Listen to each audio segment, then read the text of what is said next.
Hey everybody, Coach Toolshed here, and today's video is not going to be giving you a detailed breakdown of the trailer for the Netflix television series, The Witcher. That is not the purpose of today's video. This is a gaming channel. Now, the purpose of today's video is going to be talking about something that I've been thinking about really since E3, when we saw multiple companies come out and announce some new subscription services that they had, and this has opened up a whole new realm of conversation about subscription services moving forward in the industry, how it's going to affect us, and there's lots of different conversations going on, both about game ownership and stuff like that. I don't want to focus on a lot of that stuff. I want to look a little bit further into the future and see some stuff that's already going on in the industry now, some stuff that we've seen just earlier this year and going back into last year with a couple of these companies like EA and Ubisoft and Microsoft leading the way when it comes to mixing both subscription services and early access. And I want to discuss how that can get so much worse for us as consumers in the future. And this is something that they can implement at any time. And I think it's only a matter of time. I think in the not too distant future, we're going to start seeing some situations arise when it comes to the conflation of subscription services and early access, which is really going to start putting the pinch on us as consumers. Now, what am I talking about? Well, going back to with what EA and BioWare did with Anthem this year, they got made fun of a bit for the roadmap that they put out because they had different staggered release dates based on what services you were subscribed to. You could get full early access to the game a week before the game launched if you had subscriptions with their Premier package for EA Origins. If you only had some of the lower tier, you could still get access, but you were limited to only 10 hours worth of gameplay. You could still get in before the general public if you were subscribed to their service, but you were limited. They wanted you to have that higher end service. You know, they got the tiered subscription service with different stages to it. Microsoft also now has introduced more of a tiered system. They have Live, they have Game Pass, and then they have Game Pass Ultimate, so 3 different things, and they have been doing the same thing now with Gears of War 5. If you have Game Pass Ultimate, you can get in. There's a tech test going on this weekend. You can download and play some of the multiplayer early, get in there and test that out, and then they're also offering some early access periods before the game comes out in September, so they're doing the same thing. Like I said, earlier last year, in some videos that I've done talking about Ubisoft doing the exact same thing with early access for games like The Division 2. This is all stuff that we've seen, and these are 3 of the companies that are really pushing the boundaries, and I don't think it's a coincidence that Microsoft, EA, and Ubisoft are 3 of the main companies pushing both into subscription services and early access, and I'll tell you why.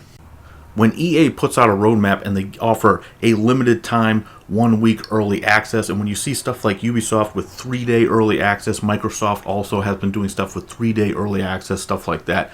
Well, think about what could happen if what they decide to do once these subscription services are maybe a little bit more firmly entrenched. We're going to see more companies announce these services very soon, I would imagine, within the next year or so. I imagine you're going to see companies like Bethesda. Bethesda has a catalog, which I'm sure they would love to have people pay a subscription service for. That's a prime candidate, and probably Activision would like to do the same thing as well.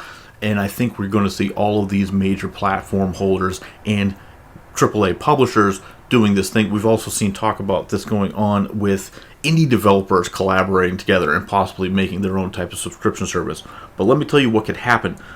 When you have limited time windows where you can get early access that's only 3 days ahead or a week ahead, that's not really going to move the needle all that much. Sure, you're going to get people who will subscribe just to get into that early access period for a particular game that they want, but what could happen if these companies put out their biggest games and instead of having it be merely 3 days or a week, what if that gets extended to a month, 3 months? What about a year? What if they announce, what if, say, for example, now I'm not saying this is going to happen at all, but say, for example, a game like Halo Infinite, what if Microsoft came out and said, hey, you can get early access now, the game isn't quite ready, it's still rough, but if you're an Ultimate Pass subscriber, you can get into the game now, months in advance. Don't you think you would see an upsurge in subscriptions for people to just play the game? Of course you would, especially if it's one of these bigger games. This could happen to a fan of any franchise. If they announce, hey, we have early access, just subscribe to our service. This is going to lure in people who maybe had no interest in subscribing to the services at all, but we know that what the companies want is to push everyone onto some sort of subscription service because of the recurring revenue, because of the fact that people tend to forget that they're subscribed to something, and they always tend to have the optional settings set to always opt in and to auto renew. So if people forget about this, their pockets are just going to keep getting drained for years on end until they're like, oh geez, and cancel the service. That's why subscription services are so lucrative. But if they take this early access thing and stretch it out to what might sound like a ludicrous degree, but really think of the way that they'll be able to monetize this. Some of these subscription passes cost $15 a month. What if there's a highly anticipated game that gets put out and the only place you can access it isn't through pre-order, it's only through a subscription service, and you have to pay $15 a month. But if it's a highly anticipated game, you could still have millions of people signing up for the subscription service just to have access for that particular game. Now you're charging them $15 per month to access this game that they like, and if they like the game, even if it's in early access, what you can do is you can milk them for $15 a month for the entire year, up to $180. Now, when the game launches officially a year later, you can convince those same people, if they like the game enough, to now buy a copy of the game as well for $60. And effectively, you've gotten this one person to shell out $240 already for the cost of the game. Now, if this sounds absurd, if you think that this can't happen, if I can think of it just sitting here, you don't think that EA and these other companies where they have teams of people thinking about how to long-term take money from us, you think that they haven't thought of stuff like this? You think that there's no reason why they're pushing harder and harder into subscription services and early access bonuses?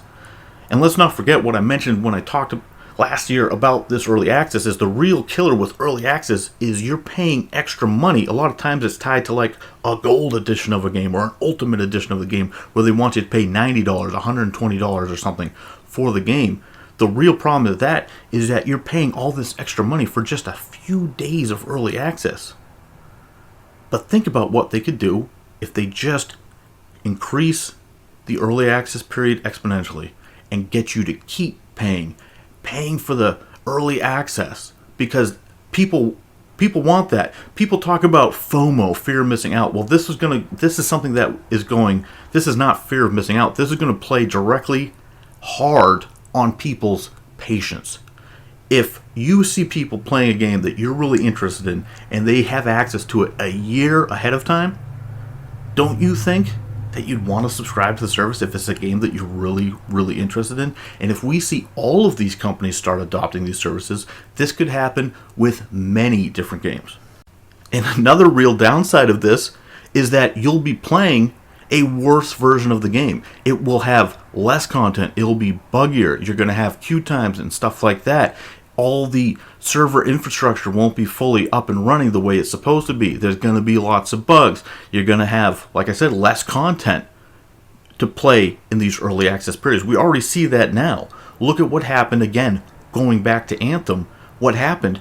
People paid the premium price. They get in with the subscription service with the Premier package so they can play the game a week early, and then what happens is the game is actually in terrible shape, and then everyone's like, oh, don't worry, they're going to have a patch day one when it launches. Except those people who paid for the Premier access, they've already gotten in early and it's not fixed, and they've paid extra for the pleasure of doing so. And that's exactly what I see happening down the line. We'll see these companies probably stop hyping them up to no end. I think after what we've seen with Fallout 76 and Anthem this year, maybe some of these companies might wise up and realize that what they should do is launch these games and label them as early access. If you're telling me that you think that Bethesda fans wouldn't have still lined up if Todd Howard had said, look, we got a map, we made a new Wasteland map set in West Virginia. It's one of the biggest maps we've ever made, and we really think it's a cool map. We got a lot of stuff on it. It's rough around the edges. We're going to launch it in early access, and you can sign up, join in, give us some money, and we're going to be improving it over time, and we hope that in a few years it's going to be a fully fleshed out game. If they would have pitched it like that, you would have still got the same amount of people signing up, I imagine, And then you wouldn't have had all of the backlash if you had just admitted that the game's going to be launching in a rough, unfinished state and just label it early access. That's all these companies have to do. They just flick the switch. And like I said, EA has already provided the blueprint. They're already doing this exact thing, except they're only doing it with 1 week increments. Like I said, if I can think of this, they've already thought of it. All they have to do is start stretching out that early access window, and the subscription monies can start rolling in. And you might say, Coach, aren't you exaggerating a bit? Do you think they'll really go a year out with early access? Sure. Why wouldn't they? Think about the plan I just laid out. If you do that, you can convince people to spend 4 times the amount that they normally would have on the game. And let's not forget which companies are pushing this. Like I said, Ubisoft, Microsoft, EA. What types of games do they make? They provide games as a service almost exclusively with a lot of their in-house titles.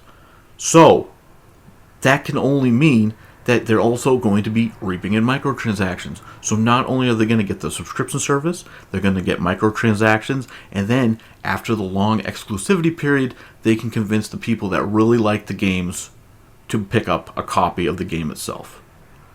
Now, EA can't benefit from this too much because their big money makers are FIFA and Madden, so they can't really have too big of a window with games like that. But you think that they couldn't do that with other games in their portfolio?